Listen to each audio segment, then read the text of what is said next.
तो social media platform x पर एक यूजर हैं मोहम्मद जवाद, जो गाजा के रहने वाले हैं। उन्होंने एक हाल ही में पोस्ट किया कि उन्होंने अपने बच्चे के लिए पार्ले जी बिस्किट, जो कि इंडिया में अमूमन 5 रुपए की मिलती है, उसका जो 20 पीस का पैकेट है वो 2400 रुपए में खरीदा। हालांकि जो ट्वीट में है वो मात्रा यूरो में है, लेकिन उसको अगर आप रुपये में कन्वर्ट करेंगे तो वही वैल्यू आ जाएगी 2400 रुपए में। इतना महंगा ये जो गैप है वो क्यों आया? उसमें सबसे पहला क्वेश्चन आता है कि पार्ले जी बिस्किट जो इंडियन मेड है वो गाजा में क्या कर रहा है। भारत लगातार फिलिस्तीन में फूड सप्लाई, मेडिसिन सप्लाई और अन्य राहत सामग्रियां भेजता रहा है। वो एक्सपोर्ट करते रहे हैं हमेशा फ्री ऑफ कॉस्ट। ये एक्चुअल में ये जो फूड सप्लाई है, ये जो बिस्किट्स हैं, ये फ्री में बंटने चाहिए, लेकिन इसका दाम लग रहा है, और वो भी 2000 जो इंटरनेशनल एड आती है गाजा को, उसको ब्लॉक कर दिया। उसके पीछे इजराइल ने रीजन क्या बताया है? 400। तो इसके पीछे क्या है? कहीं कहीं करप्शन है, बिल्कुल है। दोस्तों, हाल ही में क्या हुआ है कि इजराइल ने कि ये जो एड आती है वो आम सिविलियन के लिए आती है, लेकिन इसको हमास कब्जा लेता है। हमास के जो लड़ाके हैं वो उसको कब्जा कर लेते हैं। अब या तो वो उसको अपने उपयोग के लिए या फिर उसको ज्यादा दामों में सिविलियंस को बेचते हैं ताकि उनको फंड मिले। अब इस बात को जरा फैक्ट चेक करते हैं कि इसमें कितनी सच्चाई है। देखिए,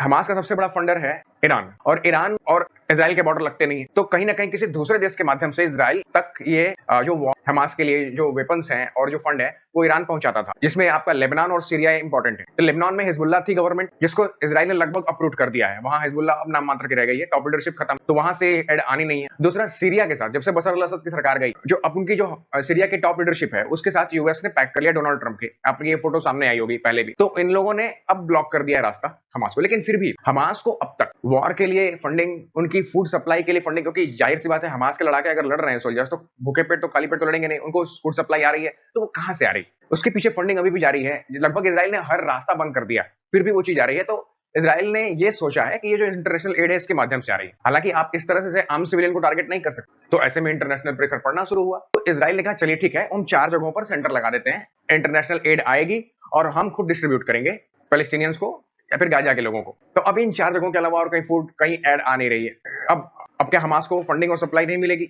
ये भी वाजिब सवाल है, क्योंकि फिर भी जो है वो लगातार हमास लड़ ही रहा है। लेकिन एक बात तो इसमें तय है, कहीं ना कहीं करप्शन हो रहा है, क्योंकि जो चीज फ्री में मिलनी चाहिए वो उसके नहीं है। इतनी हायर प्राइस कैसे आ रही है? दोस्तों, कई बार इजराइल ये आरोप लगाता रहा है कि हॉस्पिटल्स और स्कूल्स के नीचे इन्होंने टनल बना रखे हैं, जहां पर ये अपने आप को सेफली रखते हैं ताकि इजराइल उन पर अटैक न करे। अब देखिए, मुझे भी सब चीजों पर विश्वास होता नहीं था कि कोई क्यों इतना हॉस्पिटल्स और स्कूल्स के नीचे टनल बनाएगा। स्थिति मुझे लगता है कुछ उलट है, क्योंकि अभी एक वीडियो आया है जो इजराइली डिफेंस फोर्सेस ने एक वीडियो जारी किया है। अब तो मुझे लगता है कि 100% तो मैं नहीं कह सकता, लेकिन फिर भी कहीं ना कहीं इस बात में सच्चाई है कि उनके टनल्स जो है वो ऐसे सेंसिटिव इलाकों के नीचे हैं। एक दूसरी बात ये, कहीं के भी सिविलियन सफर करते हैं तो ये समाज का नुकसान है। जिस तरीके से इंटरनेशनल एड रोकी जा रही है गाजा में, उसको लेकर के भी इंटरनेशनल कम्युनिटी को कोई ना कोई तरीका ढूंढ के निकालना चाहिए, ताकि वो हमास को भी ना मिले और लोगों तक भी पहुंच जाए। अब देखते हैं जो नया तरीका इजराइल डिफेंस फोर्सेस ने अपनाया है, इसका क्या इंपैक्ट होता है आने वाले समय में। जहां एक यूरोपियन अस्पताल है गाजा में, एक गाजा की सिटी का है, खान यूनिस का, और इस यूरोपियन अस्पताल के ही नीचे एक टनल बनी हुई है जहां से उन्होंने मोहम्मद सिनवार की